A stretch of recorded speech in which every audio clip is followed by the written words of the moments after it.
Sejak kapan umat Aneh. Yahudi mengakui Musa sebagai Tuhan? Anda cek itu di bahasa Ibrani di situ tertulis Elohim. Ya.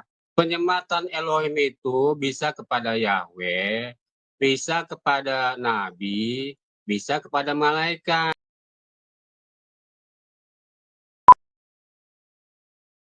Halo Pak Zulkarnain. Halo, selamat siang bro. Siang Pak, siang. Halo, selamat siang. Siang. Gimana? Apa yang mau kita diskusikan ini? Mau yang tadi malam, mau yang kemarin atau gimana? Ya, saya kan sebenarnya nyimak juga di YouTube Anda itu debat-debat Silakan. dengan Anda yang Kores, yang Ustadz Hmm. Wafi. Saya nyimak di YouTube. Hmm. Jadi Hmm. saya ingin mengomentari aja dulu, biasalah. Membantah-bantah Silakan. dikit pernyataan Anda itu kan. Yang pertama, tentang itu, Anda kan suka mengatakan bahwa Tuhan tidak berkenan kepada Ismail gitu kan, benar nggak? Betul. Bukan aku yang mengatakan, Alkitab di Kejadian 17. Iya betul. Nah ini saya bukakan, sebentar saya openkan dulu ya. Saya Silakan. bukakan di hubnya nih.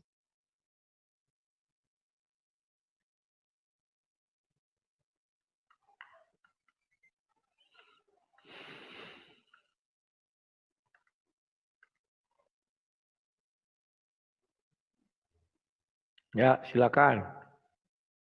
Bentar.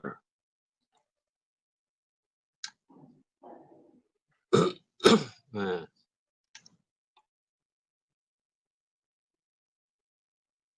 nih kelihatan nggak bro? Ya, Genesis 17 ayat 19 kelihatan. Nah di sini kalau kita perhatikan ya, di sini tertulis and said God truly, ya truly Sarah, ini truly ini perhatikan, nih truly ini artinya nih indeed atau sungguh, bukannya tidak gitu loh.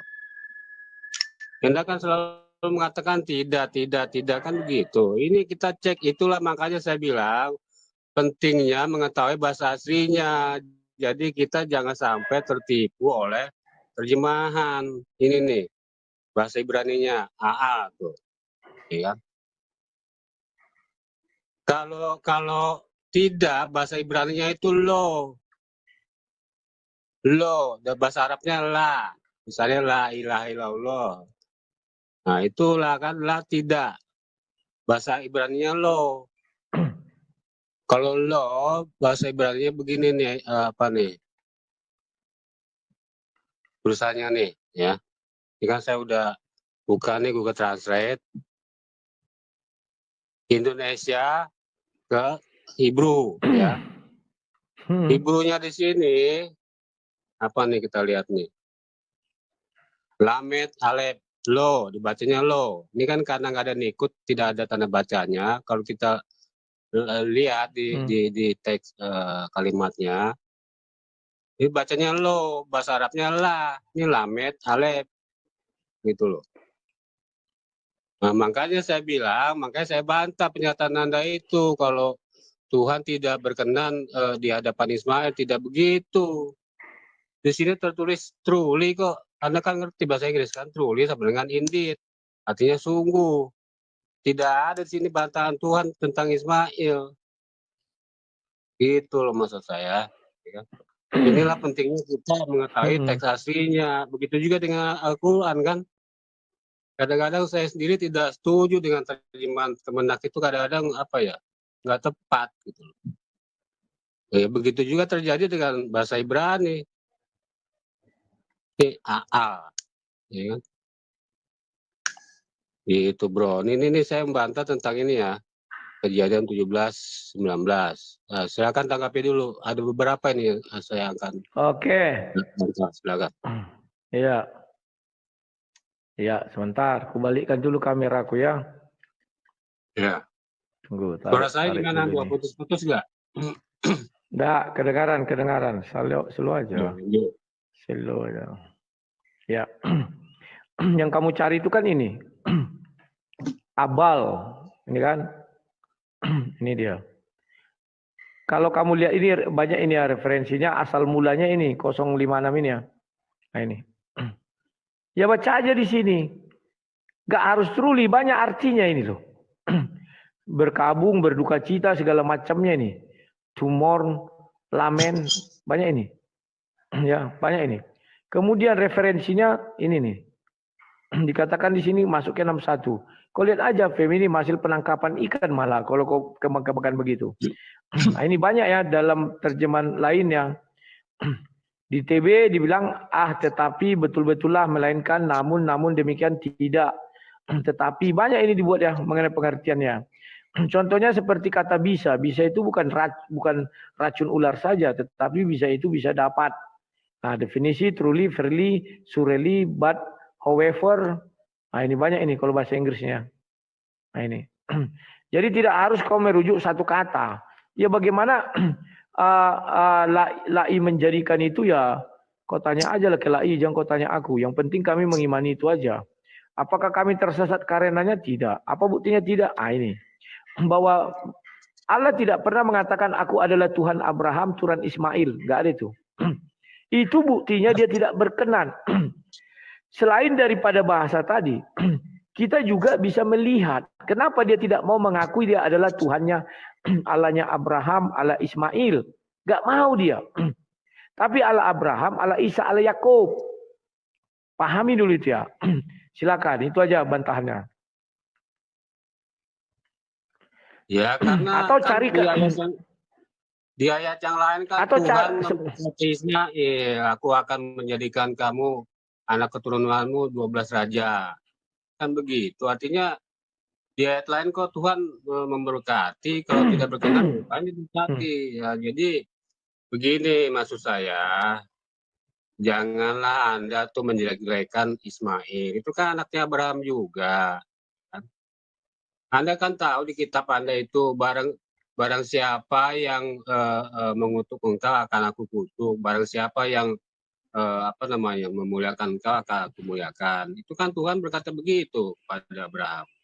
Anda harus ingat itu, jangan Anda mencerca Ismail, itu anak beliau, itu ada kan dikatakan di kitab Kejadian juga. Sarah istrinya, Ismail anaknya. Oke. Bisa ditunjukkan ayatnya. Sekarang sebentar Pak, saya tanya dulu Bapak, apakah Allah SWT berkenan kepada orang kafir? Silakan. Oh begini, jadi ada tuh ayatnya di Al-Quran ya. Bentar dulu dong, Anda udah tepuk data. Jadi ada ayatnya di Al-Quran yang mengatakan, katakanlah wahai Muhammad kepada hamba-hambaku yang melampaui batas, sesungguhnya aku mengampuni dosa mereka jikalau mereka bertobat. Nah itu Allah sayang kepada orang-orang kafir juga. Karena apa, itu kan mereka semua ciptaan Dia, ciptaan Allah kan. Nah itu saya kasih ayatnya. Anda mau tahu bahwa Allah itu menyayangi juga, seperti Anda ini Allah sayang. Bro. Ya orang kafir, orang ateis saja Allah Sebentar, sayang, Pak. dikasih juga tuh rezekinya. Kan gitu.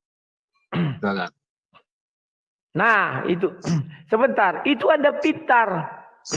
Orang kafir saja diberkati Tuhan. Jadi dia diberkati bukan karena dia berkenan di hadapan Allah SWT. Tadi Bapak bilang, dia bisa berkenan kalau dia bertobat, artinya memeluk Islam. Kalau sudah memeluk Islam bukan kafir lagi namanya. Allah SWT memberkati orang kafir tapi tidak berkenan kepadanya. Sama dengan Ismail. Bapa di sorga, Yahweh, itu memberkati Ismail, tapi tidak berkenan kepadanya. Pahami dulu. Silakan.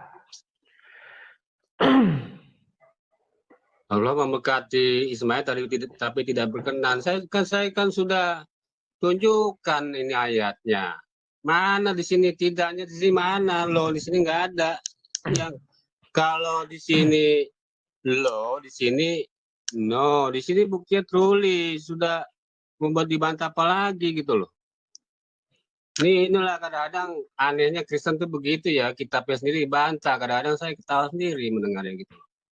Sudah jelas-jelas tertulis. Nah, itu kan tadi sudah saya jawab, Pak. Bahwa contoh kata bisa. Nggak bisa langsung Bapak katakan bisa itu ya berbisa. Nggak bisa. Sama dengan kalau kita bicara Al-Quran misalnya.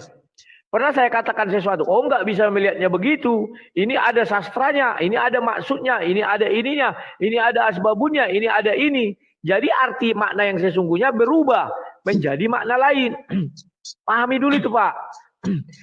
Makanya kalau Bapak mau mengatakan itu benar-benar truly, carikan satu ayat di Bible yang dikatakan aku adalah Allah Abraham, Allah Ismail. Atau ada dikatakan inilah Ismail yang kukasihi. Atau Tuhan berada di tengah-tengah Ismail, memberikan janji-janji surga kepadanya, carikanlah di dalam Bible. Jangan di Bible, di Al-Quran pun carilah. Allah SWT memberkati anak cucu Ismail, dia hadir di tengah-tengah mereka ya. Jangan hanya, wah Muhammad itu kan keturunan Ismail, bukan begitu. Tunjukkan dia hadir di tengah-tengah Ismail itu. Silakan carilah. Dan siapa anak Ismail yang jadi nabi? Silakan. Itu kenapa di apa namanya itu Allah dikatakan kalimatnya Allah Yakub Israel, Allah Ishak Yakub Israel gitu kan? Karena Tuhan sedang berkata kepada bangsa Israel. Nabi Ismail bukan bangsa Israel. Nggak mungkin disebut di situ dong. Anda logikanya digunakan juga dikit gitu loh. Dalam memahami ayat. Oke. Saya kitab Anda aja saya paham konteksnya itu. Ya. Kadang-kadang bicara keluar dari konteks. Nah itu yang saya tahu gitu. Oke. Makanya ku minta sama Bapak, Tuhan berbicara kepada Ismail ada. Di dalam Bible ada dia berbicara kepada Ismail. Sekarang tunjukkan dia ketika berbicara kepada Ismail dan keturunannya, aku adalah Allah Ismail. Aku adalah Allah Abraham, Allah Ismail. Coba cari. Jangan Bapak bilang dia tidak pernah berada di tengah-tengah Ismail. Ada. Kalau secara terlep yang seperti Anda maksudkan tidak ada. Tapi secara global ada di ayatnya Al-Quran itu kurang lebih begini ya. Nanti saya buka ayatnya. Ada di Al-Quran itu kalimatnya kalau saya gini. Adakah engkau Muhammad menyaksikan ketika apa namanya yang mau meninggal tuh ya Yakub. Ketika Yakub hendak istilahnya sakaratul maut, dia Yakub itu berkata kepada anak-anaknya, ya, siapakah yang akan kalian sembah setelah kematianku? Nah, mereka menjawab, aku akan menyembah Tuhan Bapamu dan Tuhanmu. Dan saksikanlah kami termasuk orang-orang yang Muslim. Yang Bapamu ya siapa disebut situ? Abraham, Ismail, Ishak.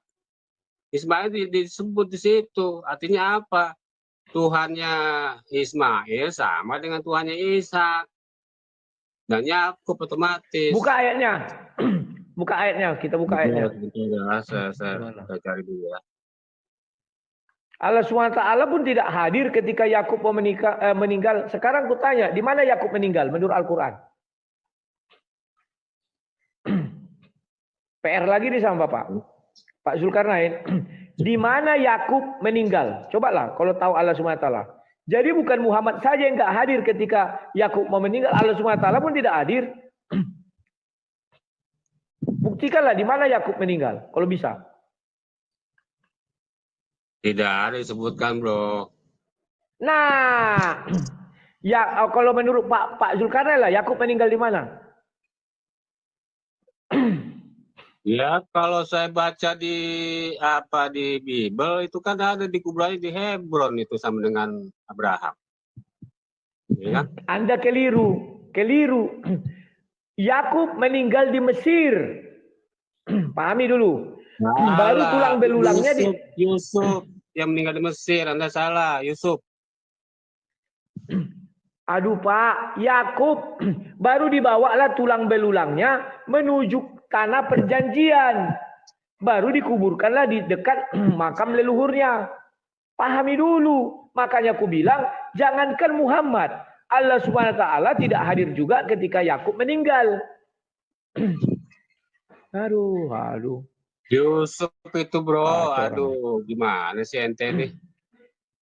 Di kitab Keluaran makanya aku bilang, Bani Israel dengar dulu, Bani Israel membawa tulang belulang Yusuf keluar dari Mesir. Masa dia bilang Yakub ngaco ente?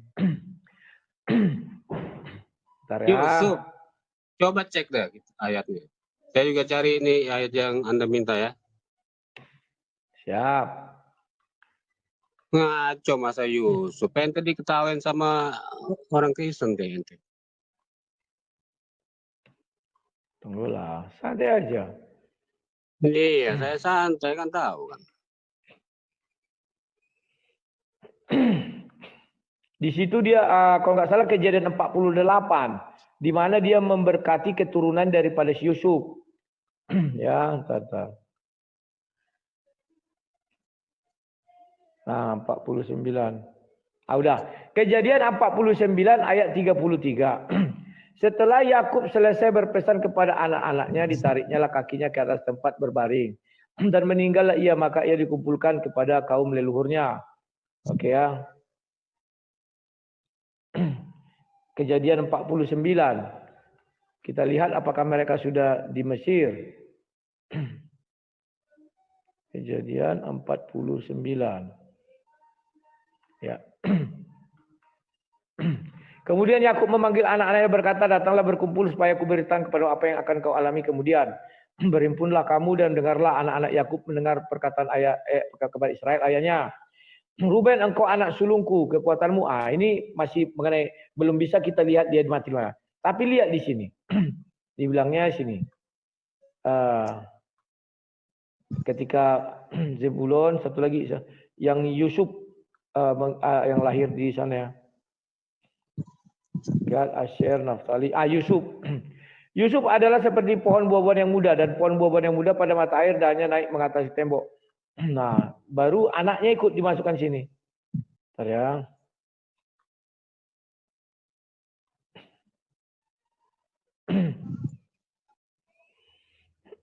Nah, kemudian berpesanlah Yakub kepada mereka, apabila aku nanti dikumpulkan kepada kaum leluhurku, kuburkanlah aku di sisi nenek moyangku dalam gua yang di ladang Efron orang Het itu.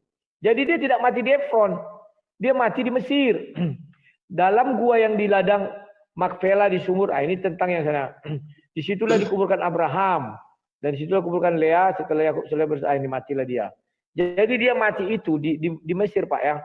Kemudian dibawalah di Keluaran jasad-jasadnya. Ayat 48 dulu ku baca ya. Ketika dia memberkati si anaknya si Yusuf itu siapa namanya? Efraim dan Manasye. Ya. Ketika Yusuf melihat bahwa ayahnya meletakkan tangan kanannya di atas kepala Efraim, berarti dia masih di Mesir. Karena Yusuf saat itu di Mesir. Paham ya? Kejadian 48. Hal itu dipandangnya tidak baik, lalu dipegangnya tangan ayahnya untuk memindahkannya ke atas kepala Efraim, ke atas kepala Manasye. Jadi si Manasye lah nanti di 12 suku Israel, pengganti si Efraim dan suku Dan. Katanya kepada ayahnya, janganlah demikian ayahku, sebab inilah yang sulung. Letakkanlah tangan kananmu ke atas kepalanya. Tetapi ayah menolak, katanya. Oh sorry, Efraim yang ikut ya. Aku tahu anakku, aku tahu. Ia juga akan menjadi suatu bangsa dan ia akan menjadi besar kekuasaannya. Walaupun begitu adiknya akan lebih besar kuasanya daripada dan keturunan adiknya itu akan menjadi sejumlah besar bangsa-bangsa. Lalu diberkatinya mereka pada itu, katanya, dengan menyebut nama mula orang Israel akan memberkati. Demikian Allah kiranya membuat engkau seperti Efraim dan seperti Manasye. Demikianlah didahulukannya Efraim daripada Manasye. Ya. Jadi sudah jelas ya, silakan. Itu kan tentang Yakub. Tunggu Ini dulu. kan Ayat 21. kita fokus Sebentar, ayat ke 21. Yusuf. Ya. Kemudian berkatalah Israel kepada Yusuf, tidak lama lagi aku akan mati, tetapi Allah akan menyertai kamu dan membawa kamu kembali ke negeri nenek moyangmu. Berarti dia mati di Mesir. Sudah, silakan. Yakub mati di Mesir. Siap. Ini kan tadi kan Anda bilang apa namanya yang dibawa itu jasadnya itu ke Mesir itu kan, ya mati di Mesir ngapain lagi tengkorak Yakub bawa ke Mesir? Gimana sih? Yang saya bicarakan, yang saya maksudkan adalah Tunggu dulu. Sebentar Pak, kok lucu kali. Yakub mati di Mesir. Ngapain lagi tengkorak Yakub dibawa ke Mesir? Lah, mana ada aku bilang gitu? Dia memang mati di Mesir. Tengkoraknya dibawa ke tanah apa tadi itu? Dekat si Hebron. Abraham itu, dibawa pulang. Hebron. Ah itu, gimana sih? Ya, saya nggak tahu tuh kalau Yakub tengkoraknya dibawa lagi ke Mesir ya, ke Hebron. Yang saya tahu begini, di kitab Keluaran itu kalau nggak salah. Dibawa. Sebentar. Sebentar, kejadian 50, sebentar lagi. Hal itu memerlukan 40 hari lamanya. Sebab demikianlah lamanya waktu yang diperlukan untuk merempah-rempahi. Dan orang Mesir menangisi dia 70 hari lamanya. Itu kejadian 50 ayat 3. Jadi di Mesir ya. Silakan Pak. Iya, kalau nggak salah itu di kitab Keluaran, ini kan masalah Eksodus. Jadi yang saya tahu, ketika Musa dan umatnya keluar dari Mesir menyeberangi Laut Merah itu, bangsa Israel itu membawa itu tulang belulang Nabi Yusuf ke luar Mesir. Nah itu ada ayatnya jelas, tapi saya belum tahu di mana itu dikubur tengkoraknya Yusuf itu. Bisa jadi di tempat mereka di mana mereka tuh berkemah kan. Ketika ditinggalkan Musa selama 40 hari, ketika Musa ingin mencari api, ternyata datanglah firman Tuhan dan seterusnya. Nah, saya belum tahu di mana itu kuburannya. Dugaan kuat saya dikuburnya di sekitar tempat mereka berkemah itu, ketika umatnya membuat patung sapi betina dan seterusnya. Aduh, sinyal Papa ini selalu gini, putus. Lagi asik-asiknya. Kenapa putus-putus ya? Halo. Ya. Lagi asik-asiknya bicara putus. Sekarang gimana? Udah. Sudah.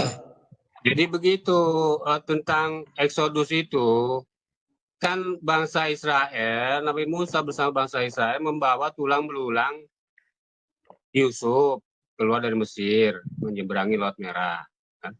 Terus mereka kan istilahnya kan menetap sementara di Jazirah Arab tuh, tanah Arab. Gunung Sinai itu kan ada di tanah Arab tuh. Ya kan? Nah itu kan mereka kan dihukum sama 40 tahun karena tidak mau diperintahkan Tuhan untuk berperang melawan bangsa Kanaan. Mereka nggak mau kan, mereka bantah. Tidak, kamu saja berdua dengan Tuhanmu pergi melawan mereka, kami duduk-duduk di sini saja menunggu hasilnya, kan begitu. Nah itu yang saya tahu. Jadi ketika Anda mengatakan tulang belulang Yakub dibawa ke Hebron, saya baru tahu itu ayatnya. Saya fokusnya ke memang dibawa. Yusuf. Ada ayatnya. Nanti ku cari ya. Ini nih. Ya betul, tulang Yusuf dibawa juga. Tetapi Allah menuntut bangsa itu berputar melalui Mesir. Musa membawa tulang-tulang Yusuf. Sebab Yusuf telah menyuruh anak-anak Israel bersumpah dan sungguh Allah tentu akan mengindahkan kamu. Kamu harus membawa tulang-tulangku dari sini. Demikian mereka berangkat dari Sukkot. Jadi Yusuf itu dibawa kan setelah itu. Tunggu cari yang si Yakub ya. Itu di Keluaran 14 tadi ya. Ya silakan. Apa lagi? Karena itu perintahnya, pesannya. Ya saya kan Pesan membantu kan aja bawalah tulang mengingatkan Anda belulangku. bahwa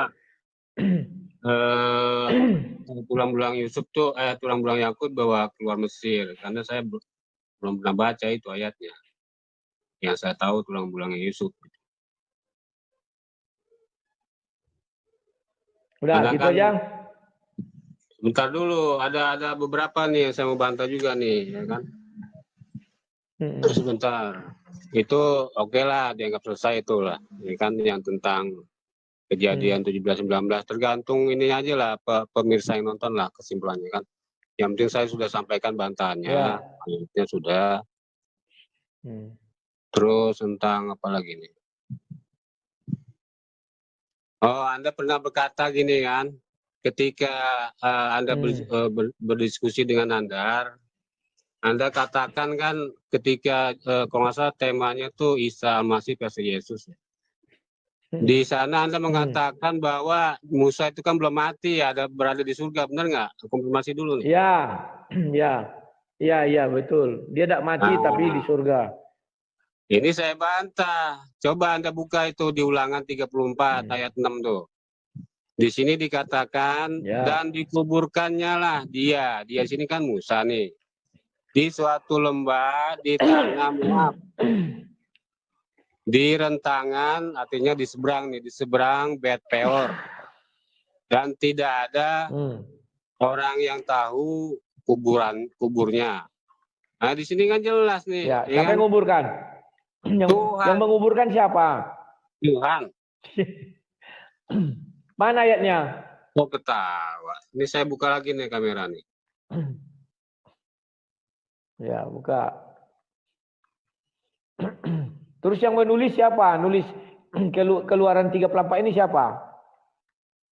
Ulangan 34 siapa yang nulis? Iya, berarti kan Yosua dong. Tawa lagi. Nah, aku jelaskan. Oke, aku jelaskan ya, Pak. Oke, dengar baik-baik. Anda sudah mengatakan Joshua kan? Oke, aku jelaskan. Ya, silakan. Ini nih. Saya buka di Alkitab Sabda nih, biasa nih kan. Kita perhatikan nih, TL nih ya, terjemahan lamanya nih ya. Apa nih bis nih bahasa Indonesia sehari-hari. Tuhan menguburkan dia. Dia ini siapa? Kan Musa. Ya, gimana sih kok Anda mengetahukan kitab Anda sendiri? Ya, silakan aja. Silakan tanggapi. Oke, aku jelaskan. Tuhan menguburkan dia tuh. Bapak tidak konsisten. Bapak tidak konsisten kalau membuka Alkitab. Kadang kadang terjemahan baru, kadang ini mana yang cocok itulah. Terjemahan lama itu kan belum pas sekali semua. Kok nggak Bapak buka bahasa aslinya? Apakah Tuhan atau ke apa? Ya, sekarang aku jelaskan. Bapak sudah mengakui, sudah yang menuliskan Keluaran 34 adalah Yosua. Saya setuju. Ingatnya Yosua. Maka kenapa Joshua yang menuliskan? Karena di di Ulangan 33 Musa sudah menyelesaikan semua kitab dan dia tidak menulis lagi. Karena kitab itu sudah selesai dia tulis, diserahkanlah kepada Joshua. Maka Joshua lah mengambil alih penulisan itu lagi. Karena Joshua bukan orang tapi orang pintar. Dibuat di sini. Joshua menuliskan. Kemudian naiklah Musa dari dataran Moab ke Gunung Nebo. Yakni di atas puncak Pisgah yang ditentangan Yeriko. Lalu Tuhan memperlihatkan kepada seluruh negeri dari daerah Gilead sampai kota Dan.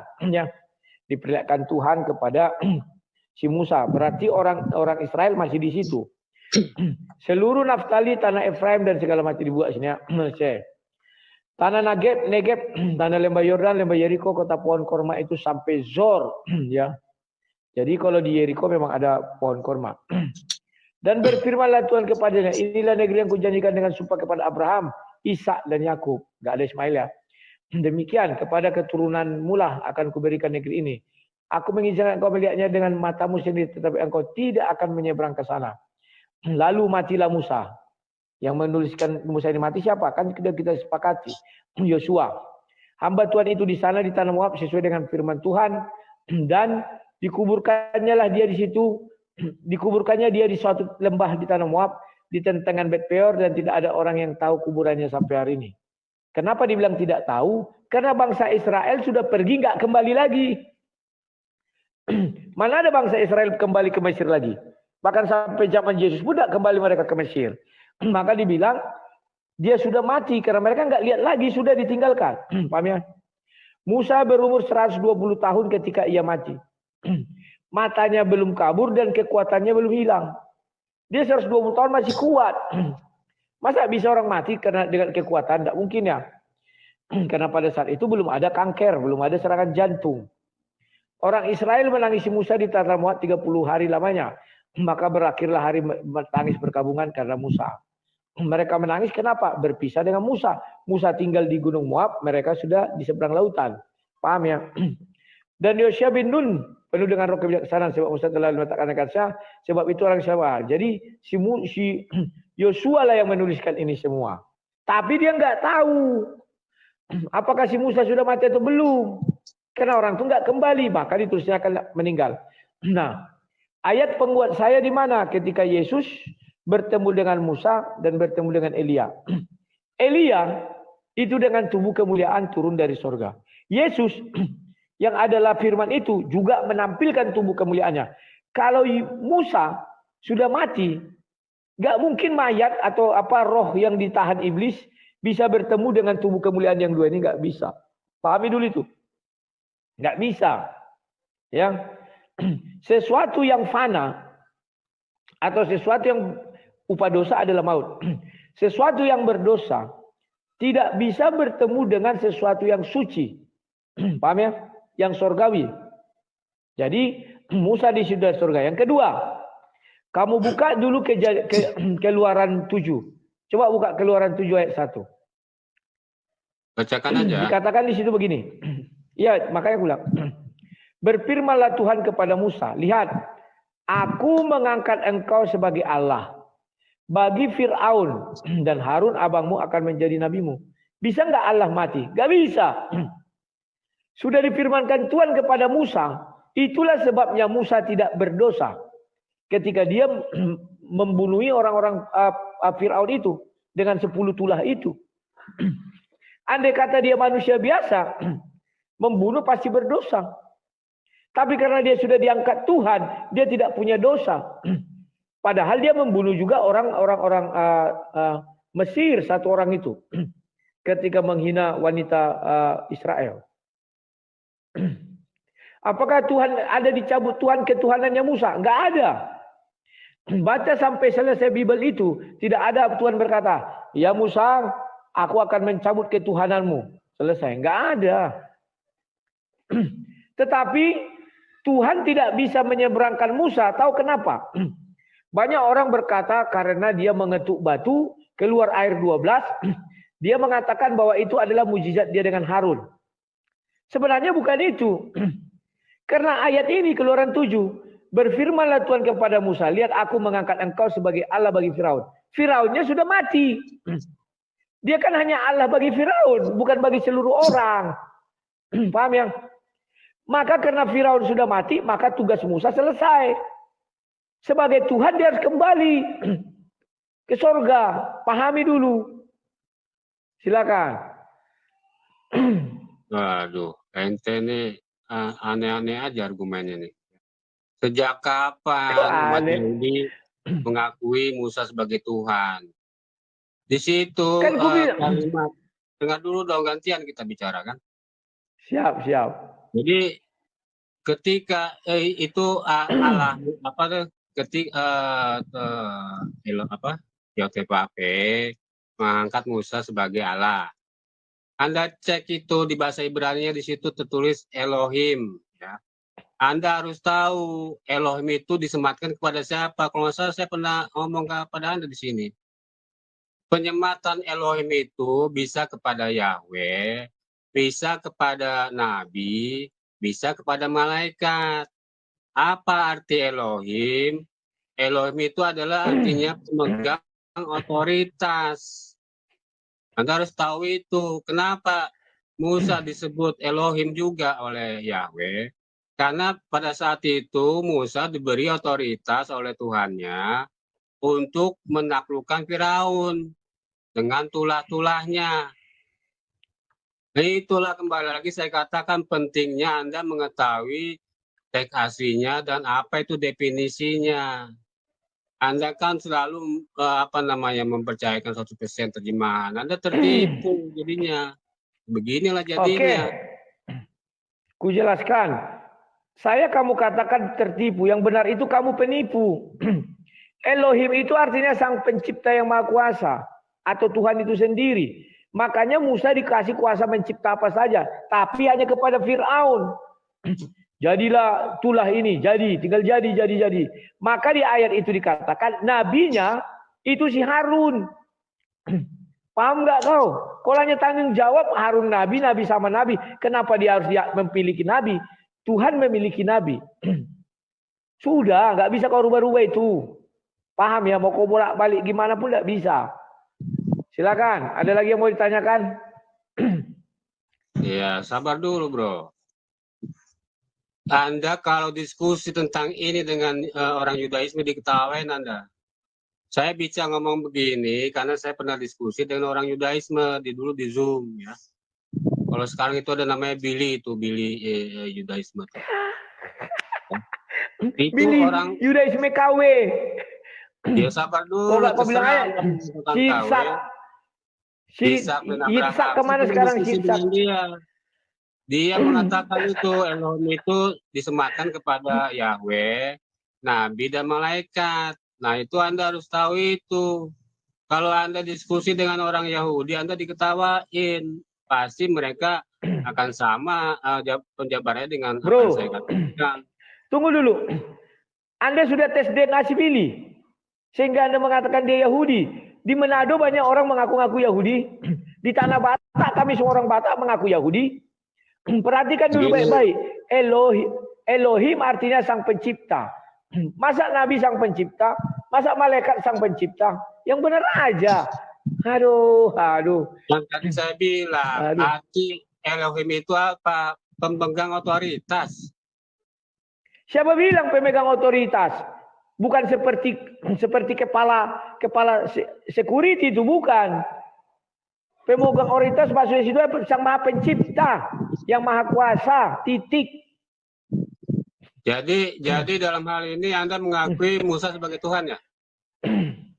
Memang itu dibilang sebagai Elohim atau Allah, tapi hanya kepada Firaun. Apa yang diciptakan dia? 10 tulah. Kan tinggal sebut aja dia, jadi semua. Aduh, repot nih kalau gini nih. Ada Tuhan lagi nih Musa namanya. Saya baru tahu nih. Kok repot? Memang begitu, tapi dia hanya bagi Firaun. Ayat ini sebentar dulu. Sebentar. Ayat ini memperkuat bahwa jikalau Tuhan ingin ada manusia menjadi Tuhan, tidak ada yang bisa menghalangi. Suka-suka dia, tidak ada yang bisa menghalangi. Tapi tetap dibuat dia, tidak bisa dia Tuhan pencipta langit dan bumi seperti dia. Tapi dibatasinya untuk Fir'aun. Nah itu. Silakan. Oke, sekarang saya minta satu ayat. Di mana Musa dibangkitkan? Tunjukkan kepada saya itu. Nah, Musa nggak mati, aku bilang. Sabar dulu, saya belum selesai. Karena kan Anda berkata Musa, Elia dan Yesus bertemu kan, mereka bercakap-cakap bertiga kan. Anda bilang itu kan Musa kan hidup. Artinya kan dia pada saat bicara bertiga itu ada dengan jasadnya juga kan, benar nggak? Benar nggak? Gimana sih kamu nggak dengar? Enggak, dia dengan tubuh kemuliaan. Karena jasad tidak bisa bertemu dengan tubuh kemuliaan. Sebentar. Itulah sebabnya Yesus harus berubah wujud menjadi tubuh kemuliaan. Karena tubuh daging tidak bisa bertemu dengan tubuh kemuliaan. Kalau enggak, ngapain Yesus merubah wajahnya dengan tubuh kemuliaan? Daging aja. Karena memang nggak bisa. Dua di situ tubuh kemuliaan, bertemu daging. Nggak bisa. Silakan. Baik. Sekarang saya minta satu ayat di PL. Sebutkan ayatnya di mana Musa telah dibangkitkan. Saya tunggu. Silakan. Kan sudah kubilang, Musa itu tidak mati. Kalau tidak mati apa yang mau dibangkitkan? Kenapa Joshua menuliskan dia mati? Karena mereka itu tidak melihat si Musa lagi.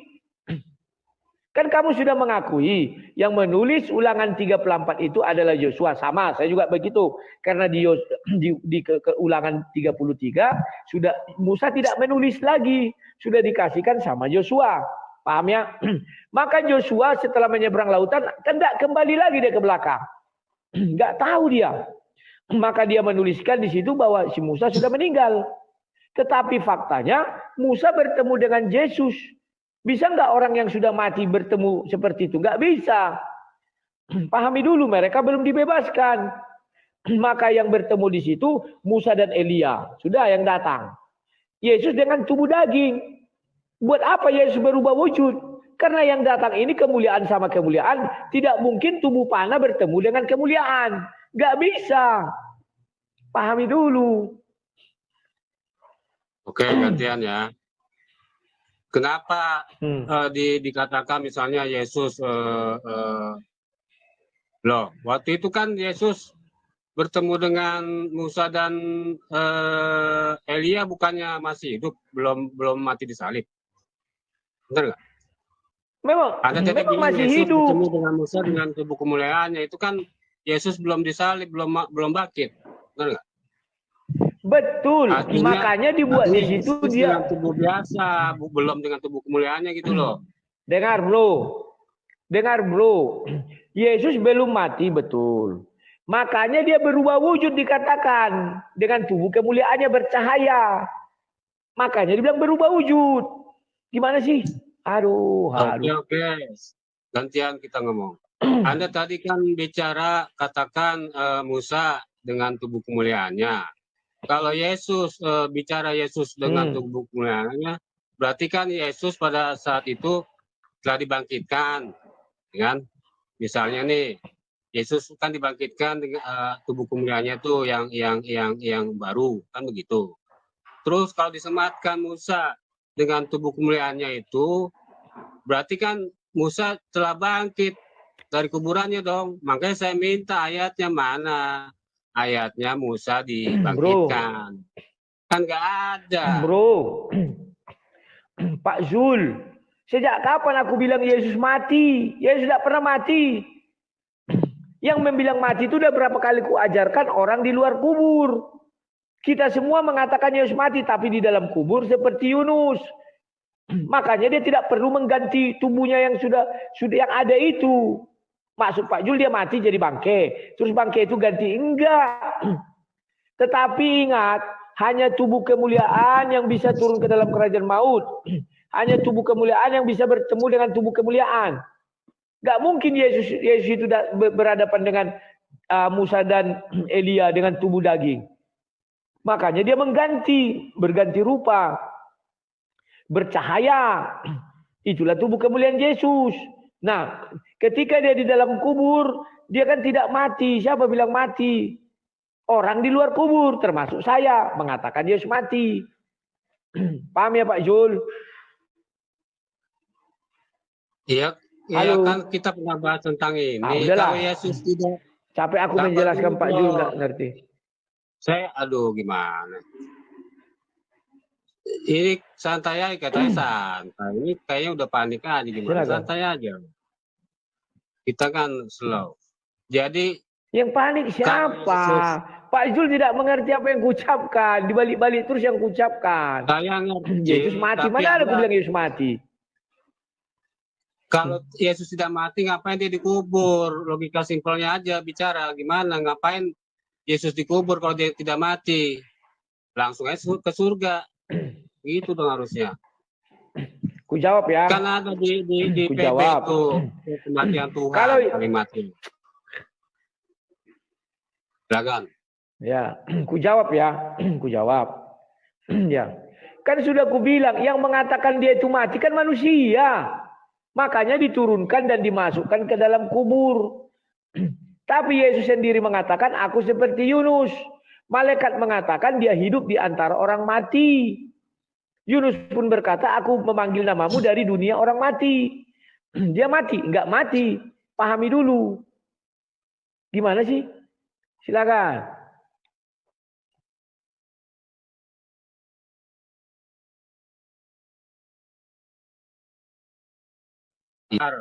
Umat ribusan dosa. Tak ada suara Pak. Kan begitu. Tunggu. Punya. Suara saya gimana bro? Putus-putus nggak? Ya putus tadi, sekarang udah bagus.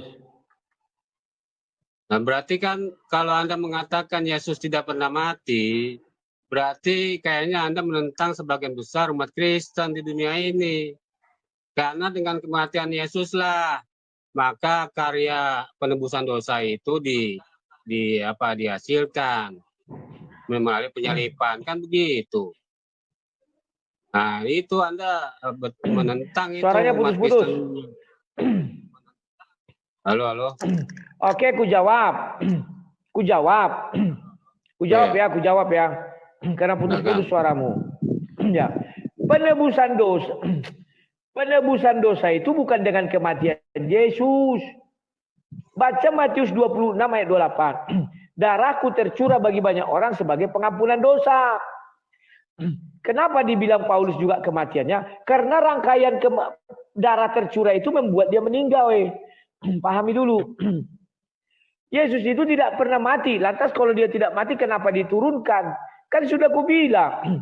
Kita ini manusia di luar kubur. Saya, kamu, Rasul Paulus, Petrus, dan lain-lain adalah sama. Mengatakan Yesus wafat, meninggal. Gak ada cerita, udah aku bilang. Tapi Yesus sendiri mengatakan, aku seperti Yunus. Bisa nggak kau memandang dua pandangan? Dari sudut pandang Yesus dan dari sudut pandangku. Kekeliruan kalian selalu memandang dari sudut pandang manusia. Rasul Paulus mengatakan kalau tidak ada kematian, tidak ada kebangkitan. Dari sudut pandang kita manusia. Dia adalah orang di luar kubur, betul. Yesus mati tidak pernah kita akui. Yesus bangkit. Sebenarnya bagi Yesus dia tidak mati, aja tidur. Sama seperti bicara kepada Lazarus, dia tidak mati tapi tidur. Sama seperti berbicara kepada perwira itu, dia tidak mati, orang ibu itu, dia tidak mati hanya tidur. Dia hadapan Tuhan dia tidur, bagi Tuhan dia tidur, nggak ada matinya. Tapi bagi kita mati. Dan dia ketika bangun kita bilang bangkit, betul. Pahami dulu. Paham ya? Posisikan dirimu orang di luar goa, jangan di dalam goa. Di dalam kubur, sorry. Udahlah ya, ada banyak yang ngantri. Bentar, satu lagi ya. Bagaimana itu Silakan. dengan Galatia 1 ayat 1, Allah yang telah membangkitkan Yesus. Galatia 1 ayat 1. Jawab ya. Berarti kan kalau dibangkitkan berarti kan dia mati dong. Kalau tidak mati ngapain dibangkitkan? Begitu loh, silakan. Yang bicara itu adalah Paulus.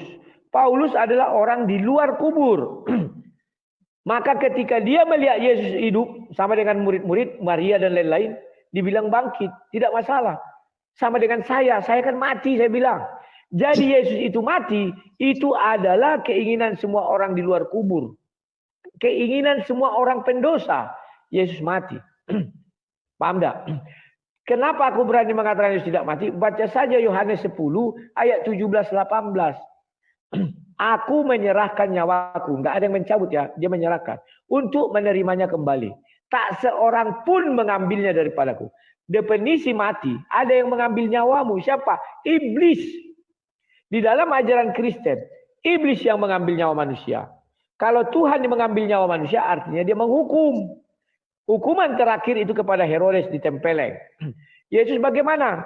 Apakah nyawanya diambil? Tidak. Loh, kok Rasul Paulus tidak tahu? Memang nggak tahu.